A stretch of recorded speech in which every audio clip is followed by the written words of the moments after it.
𝗂𝒂𝒂 snarled. Ducking under the swiping pincered hand that came for his neck, he came up swinging, axe tearing into the arm and then cutting a ribbon to part head from body.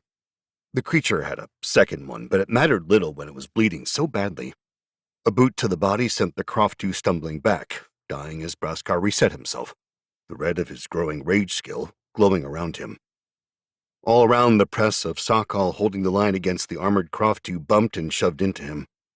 The humanoid wolf creatures fought with savage grace. They were dealing out death and, bolstered by his aura of command, holding the line.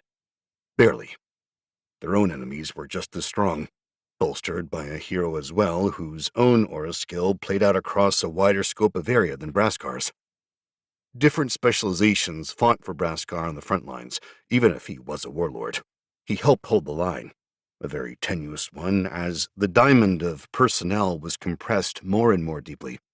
𝗃𝒂𝒂 vanguard at the front were doing well against the 𝗃𝒂𝒂, a pile of dead creatures so high that their enemy had to stumble over corpses and climb upwards, only to be felled by his soldiers at the top.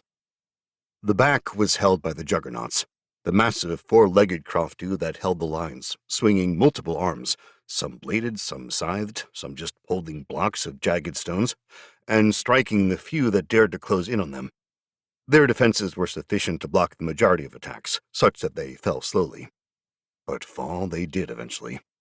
A lucky blow, one of dozens, finally tore open hardened skin.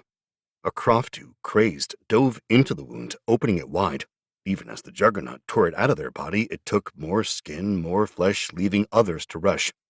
It took a half-dozen more, an attack on the arm holding the wound closed, before it, losing blood, dribbling guts, was revealed again. More attacks, more 𝗃𝒂𝒂 throwing themselves at the juggernaut. It mattered little, because for every unit that was taken out, another was there to take its place. More than a score of plain 𝗃𝒂𝒂 units had emerged from the town, over 200 individual created, and even more powerful, more dangerous units behind.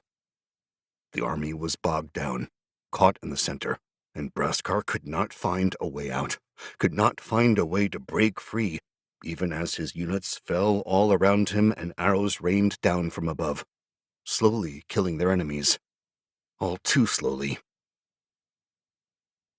The battle for the air was ferocious, at least where the harpies and the winged 𝗃𝒂𝒂 were engaged.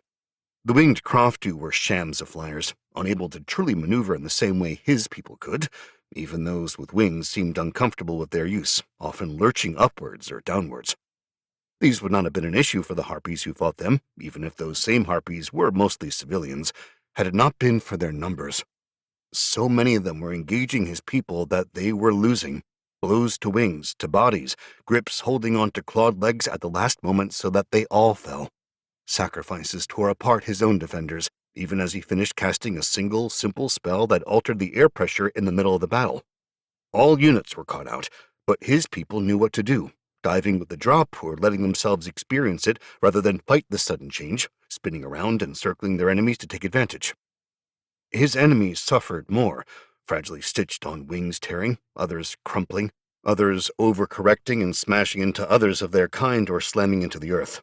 A dozen aerial 𝗃𝒂𝒂 dropped from the sky. And it was but a drop in the ocean. Flashes of memory, of a battle he had fought just like this one, long ago, of so many battles, as their nests were outnumbered, as they fell back over and over again in an attempt to stave off disaster. Victories torn from the jaws of defeat, and all too often, defeat itself. The cries of the dead and dying. 𝒂𝒂𝒂 drew upon his magic, turning away from the flyers and searching for the heroes beneath. The one that moved in the shadows of their people, that targeted him, was the one he most desired to kill. A burning along his legs, thigh bone cracked from the concussive force of the glancing blow that had caught him, sent shards of pain through his mind still. Thankfully, he had dodged it, but even now, the crossbow bolt wielder lurked, taking shots at him, at his people. 𝒂𝒂𝒂 banked, then flared his wings, shifting direction and angle, trying to make it hard for someone below to target him. Always watching for trouble, even as his own rim harpies flew beneath him, utilizing their magics to tear apart the last of the javelin 𝗃𝒂𝒂 that aimed above, using their bodies to protect him.